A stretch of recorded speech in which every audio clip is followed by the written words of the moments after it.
नमस्कार मंडळी, मी बटर चकली बनवली आहे। बटर चकली बनवण्यासाठी एका भांड्यामध्ये मी 1 कप तांदळाचं पीठ चाळून घेतलं आहे। त्याच्यामध्ये मी ओवा, कलोंजी आणि मीठ टाकलं आहे। कढईमध्ये मी पाणी ठेवलं आहे 1 कप, त्याच्यामध्ये मी थोडंसं बटर ॲड केलं आहे आणि त्याच्यामध्ये मी तांदळाचं पीठ मिक्स करून व्यवस्थित आपण ते मिक्स करून घेणार आहे, जेणेकरून गुठळ्या होणार नाही। झाकून ठेवून त्याच्यानंतर ते पीठ आपण एका भांड्यात काढून व्यवस्थित असं मळून घेणार आहे आणि चकलीच्या भांड्यामध्ये ते पीठ टाकणार आहे आणि छोटे-छोटे आपण चकल्या पाडून घेणार आहे। माझं पीठ थोडं सॉफ्ट झालेलं, त्याच्यामुळे माझ्या चकल्या तुटत होत्या, तरी पण मी छोट्या-छोट्या चकल्या ट्राय केल्या आणि बनवल्या।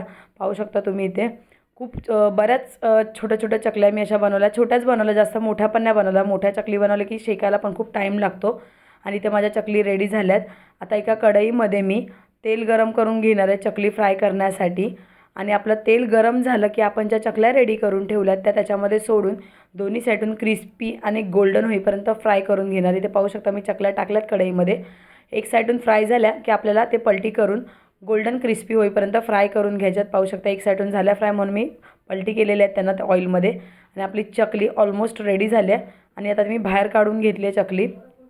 चकली दिसायला खूप सुंदर होती आणि टेस्टला पण खूप सुंदर झालेली, बट चकली क्रिस्पी नव्हती झाली एवढी। त्याच्यामुळे आता काय चुकलं माहीत नाही। तुम्ही कोणी बटर चकली ट्राय केली असेल तर मला नक्कीच सांगा। त्याच्यानंतर मी थोडंसं पिठामध्ये बेसनचं पीठ ॲड केलं, त्याच्यामुळे चकली तुटत नव्हती। इथे मी चकल्या रेडी करून घेतल्यात आणि तेलामध्ये सोडलेल्या चकल्या आहेत त्या पण फ्राय करून घेतल्या। पण काही चकल्या क्रिस्पी झालेल्या, तर काही चकल्या तेल जास्त पीत होत्या। पाहू शकता तुम्ही क्रिस्पी झालेल्या पण अशा पाहिजे तेवढ्या क्रिस्पी नव्हत्या आणि खूप तेल पीत होत्या। तरी मी रेसिपी तुमच्यावर शेअर केले। कमेंटमध्ये नक्की सांगा माझ्या या रेसिपीमध्ये काय चूक झाली आहे। धन्यवाद।